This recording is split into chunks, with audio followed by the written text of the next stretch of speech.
Kia ora, ko rea hau, haramai. Welcome to Homemade Let's Cook, and it's a very special ANZAC Day or ANZAC Day preparation edition. So of course we are making ANZAC biscuits, which we've actually made before on the channel, but we're doing it under the homemade heading and doing it especially for an ANZAC Day event in our library. So I'm making a double batch. In fact, I'm probably going to make 2 double batches, but what I will do is tell you the ingredients that we would use for a single batch. So, plain flour, 1 cup. Got everything measured out today, so in it goes. Rolled oats, whole grain rolled oats, not instant rolled oats, 1 cup. Remember I said I am doubling this particular one. Caster sugar, 1 cup. And desiccated coconut, 3/4 of a cup. All right, I'm going to give that a mix around to get that combined. And then we're going to head over to the stove because we're going to melt some butter. And if you're a smaller person, you might need a bigger person to help you out with that. You can also melt butter in a microwave, as you know. However, for this particular recipe, I prefer if we kept it on the stove because then we do have to add some bicarb soda mixture, and it just kind of helps if it's actually in that pan. Okay, so that's all ready. I'm just going to make a well in the center, and let's head over to the stove. So we're talking 250 grams of butter and 1 tablespoon of golden syrup. So here we are at the stove, and we just want to melt the butter. So remember, 250 grams, I've doubled mine, and 1 tablespoon of golden syrup.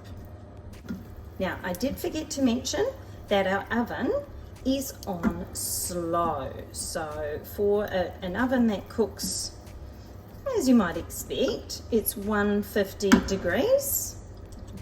If your oven is like mine, and as you know, if you've watched these segments a lot, you'll know that my oven cooks hot. So I've got mine on a little bit less than that. So the cooking time will be longer, but what it does is with the slow oven, it gives the ANZAC biscuits time to spread. All right, we'll be back again soon when this is melted. So we're back live again. Our butter has melted together with our golden syrup. I've put in 1 teaspoon of baking soda into a small container, and into that I'm placing 2 tablespoons of hot water. I'm putting double in here.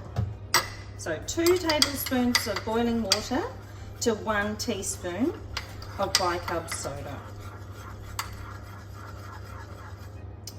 Now is where the magic happens. So in that goes into our butter mix, and you'll see that start to get that beautiful froth. And then it's back over to pour that into our dry ingredients. Here we are again. In that goes. It just looks so incredibly beautiful, I have to say. There's something quite satisfying about the frothy butter. I'm not sure why. Anyway, give it a really good mix. And that's really all the mixture's doing. And of course, don't wait for that to cool down. That goes in warm. And technically it's kind of hot, but that goes in as soon as it's ready. And there's a lovely aroma coming off these as well, as you might imagine. So, slow oven. I'm going to need quite a few trays for these because I've made a double batch. But you'll have your trays ready for your single batch if that's what you're making. You've got to remember to leave plenty of room between each of them. So So it's recommended that you use about 3 teaspoonsful for each ANZAC or for each biscuit, and to leave 4 centimetres around it for it to spread. Just bringing our trays across. We don't need that right now. So I'll just ball up a couple of these. And then when they're ready to go in the oven, give you a little bit of a look. So just squeeze them together in your hands. I like to make a little bit, it's probably a little bit, probably a ping pong ball size, to be honest. But again, it does depend on how big you want your ANZAC biscuits to be. And sometimes it might be a bit of trial and error. Sometimes they spread more than you expect them to, and sometimes they don't. It's just the nature of cooking. Got some a little bit more than ping pong ball shape, or ping pong ball size, I must say. But as long as I give them enough room to spread, we should be okay. So once I've done these, we'll see you again soon. So here these are ready to go. Well, almost ready. One thing we're going to do before they go is I'm just going to press them down just slightly. So just use your fingertips there and just press them down a little. Now you can keep an eye on them in the oven and you'll see that they will start to spread. Now they should take about 20 minutes, but like everything, keep a good eye on them. I'll see you soon. So as you can see, these guys are golden brown. I'm going to let them sit on the tray for just a moment, and then I'm going to lift them slightly, and then I'm going to transfer them to a wire rack.